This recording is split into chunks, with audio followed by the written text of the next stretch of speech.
7월 10일 KMA 뉴스브리핑입니다. 코로나19 사태를 계기로 제한적으로 허용된 전화진료를 악용한 의사들이 의사협회에 의해서 검찰에 고발됐습니다. 최대집 의협회장은 어제 대검찰청을 방문해서 탈모 환자를 전화로 상담하고 전문 의약품을 처방한 의사 2명을 의료법 위반 혐의로 고발했습니다. 의협에 따르면 이 의사들은 1분 만에 원격으로 탈모약을 처방받을 수 있다고 광고해서 환자들을 유인한 뒤 실제로 짧은 통화만으로 한 달치 탈모 치료 약물을 처방했습니다.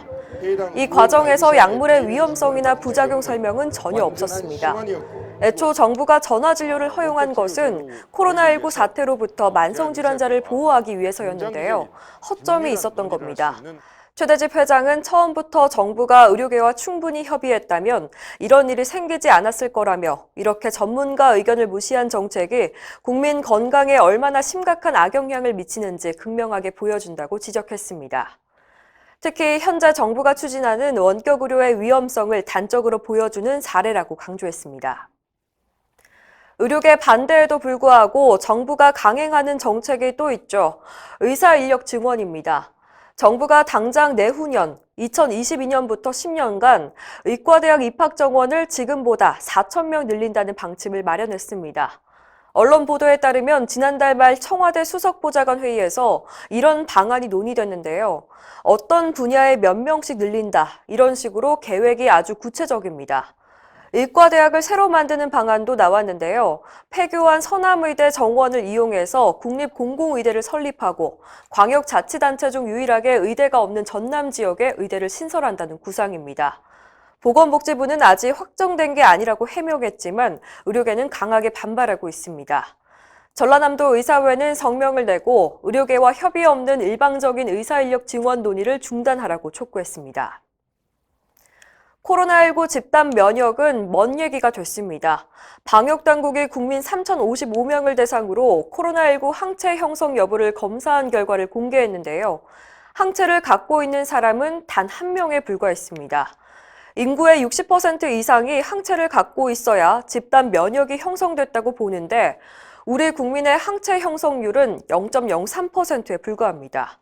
권준욱 중앙방역대책본부 부본부장은 결국 집단 면역으로 코로나19에 대응하는 게 불가능한 상황이란 걸 확인했다고 말했습니다. 따라서 치료제나 백신이 개발될 때까지 방역 수칙을 철저히 준수해서 유행을 억제해야 한다고 강조했습니다. 대한의사협회가 한방첩약급여와의 위험성을 국회에 전했습니다. 최대집 의협회장은 8일 미래통합당 서정숙 의원과 만나서 첩약급여와는 국가가 아무런 과학적 검증 없이 한약의 안정성과 유효성을 인정해 주겠다는 것이라며 이는 건강보험의 기본 원칙을 무너뜨리는 시도라고 지적했습니다. 또 첩약은 성분이나 원산지 표시가 없고 함량에 대한 규격도 전혀 없다며 급여화를 하기 전에 규격화를 먼저 해야 한다고 강조했습니다. 최 회장의 설명을 들은 서정숙 의원은 의료계가 주장하는 부분을 이해했다며 앞으로 정책 추진에 적극 반영하겠다고 답했습니다. 의료기관들이 미리 받은 급여비를 올해가 아닌 내년까지 갚도록 연기하는 방안이 추진됩니다.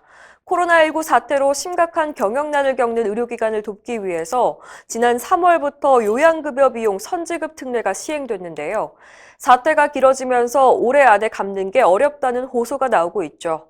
더불어민주당 신현영 의원은 선지급급 상환 기간을 다음 회계연도, 즉 내년까지 연기하는 내용의 국민건강보험법 개정안을 대표 발의했습니다.